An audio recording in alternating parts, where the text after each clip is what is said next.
जी हाँ नाजरीन, आप देख रहे हैं टीके न्यूज में हूँ सऊद अशरफ। टीके न्यूज के खास प्रोग्राम में आज बातचीत करेंगे किसान सीरीज पर।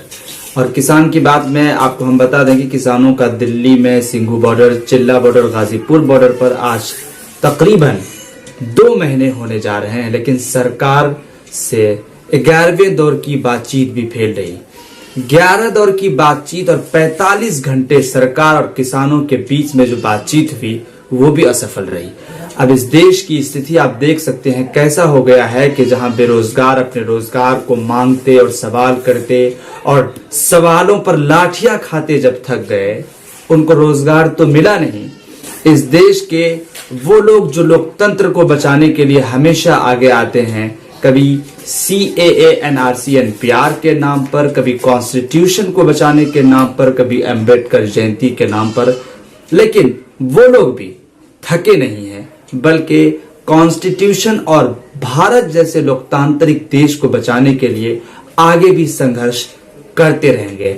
डॉक्टर वरवरा राव, नताशा नारवाल, उमर खालिद जैसे लोग भले ही जेल चले जाएं, लेकिन उनके पीछे हजारों उनके ऐसे फॉलोवर होते हैं जो फॉलोवर डॉक्टर वरवरा राव के नहीं, बल्कि ये फॉलोवर्स होते हैं संविधान के और भारत जैसे लोकतांत्रिक देश को बचाने के फॉलोवर होते हैं।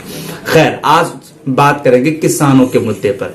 किसानों के मुद्दे पर आप देखिए कि पिछले जो कल की खबर है कि जिस तरह से शाहीन बाग को कपिल गुर्जर नामी शख्स ने शूट किया था और शाहीन बाग को बदनाम करने के लिए उन्होंने गोलियां चलाई थी, उनको पकड़ा गया और फिर अरेस्ट कराया गया, वो जेल है। लेकिन अब देखिए कि किस तरह से कपिल जो गुर्जर हैं वो लोग इस तरह से काम करते हैं ताकि शाहीन बाग को बदनाम करें। लेकिन शाहीन बाग क्या बदनाम होता, आज शाहीन बाग की जो प्रशंसा हो रही है पूरी दुनिया में प्रोटेस्ट के नाम पर, आप अच्छी तरह से जानते हैं। किसानों के आंदोलन को भी इसी तरह से बदनाम करने की कोशिश का षड्यंत्र का जो खुलासा हुआ है वो आप देख सकते हैं। वो कौन था जो काली जैकेट पहने आखिर किसानों के आंदोलन में घुस गया था और 26 जनवरी से पहले गोलियां चलाने की बात कर रहा था। उसको ट्रेनिंग दी जा रही थी, वो अकेले नहीं था, उनके पीछे एक पूरी टीम थी। हमेशा जब कुछ भी बड़ा होता है तो कोई इंसान अकेले नहीं होता है, भले फेस अकेले सामने हो, लेकिन उसके बैक में बहुत सारे लोग होते हैं। लेकिन किसान इससे भी आहत नहीं है। जो किसान सरकार से 11वें दौर की बातचीत कर सकती है, 45 घंटा सरकार और किसान नेताओं के बीच में बातचीत हो सकती है, क्या वो एक शूटर जो किसान आंदोलन को बदनाम करने के लिए किसी के शह पर आया था, क्या उससे परेशान हो जाता और उससे आहत हो जाता? ऐसा नहीं है। किसान आंदोलन की सबसे बड़ी मकबूलियत आप ये देखिए कि किसान आंदोलन कितने इनोसेंट हैं। किसान कितने इनोसेंट हैं कि वो अपने घरों से निकलकर आ गए और ठिठुरती हुई सर्द में खुले आसमान के नीचे सरकार से अपने अधिकार की मांग कर रहे हैं। वो कानून जिसको उसकी जरूरत नहीं थी, वो क्यों नहीं अब तक सरकार खत्म कर रही है, उसको रिपील कर रही है, समझ में नहीं आता है। किसानों से सरकार ये कह रही है कि 1.5 साल तक के लिए इस कानून पर स्टे लगा देते हैं, कानून को होल्ड कर देते हैं। किसान इस पर भी तैयार नहीं। किसान सिर्फ और सिर्फ यही कह रहा है कि ये कानून हमारे लिए नहीं है, ये कानून उन बिजनेसमैन और फिर उन जो बड़े बिजनेसमैन हैं, अडानी और फिर अंबानी, उनके लिए है। गरीबों का निवाला छीन कर इन जो बड़े बिजनेसमैन हैं उनको दिया जाता है। क्या भारत का भला हो जाएगा? मैं आपको बताने की कोशिश कर रहा हूं कि जिस तरह से 26 जनवरी को किसान ट्रैक्टर रैली की तैयारी कर रही है, ये भी देखने लायक है। लेकिन आपको एक और बात बता दें कि किसान आंदोलन की जो मांग है वो अब पटना में भी आ गई। पटना में पटना यूनिवर्सिटी के छात्र संघ के अध्यक्ष मनीष यादव को भी आज गिरफ्तार कर लिया गया है।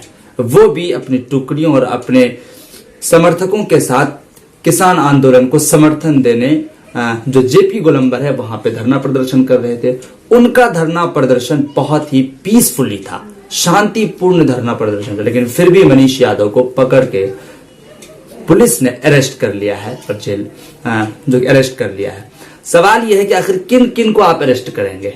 क्या किसानों के समर्थन में आना हमारा जायज अधिकार नहीं है?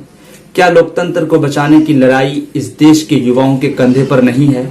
अगर नहीं है तो फिर किनके कंधे पर है? क्या उनके कंधे पर हैं जो TRP चैट और व्हाट्सएप चैट और फिर देश की जो सुरक्षा एजेंसी है उनकी जो आपसी कन्वर्सेशन है उसके चैट को लीक करने का असली ठेका उन्होंने लिया है।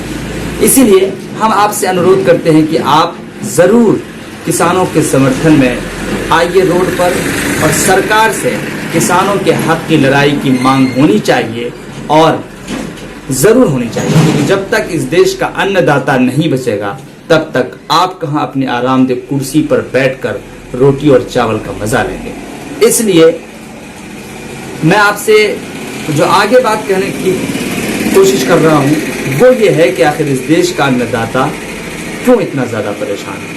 इस देश का माहौल शायद कि पता नहीं बिल्कुल अजीब तरह का हो गया है। जब इस देश के किसान को इतना ज़्यादा परेशान किया जा रहा है, आम आदमी की स्थिति और हालत क्या हो सकती है? उनकी हालत क्या होगी जिनके मुंह में ज़बान नहीं है? उनकी स्थिति क्या होगी जिनके पास जो कि नॉलेज नहीं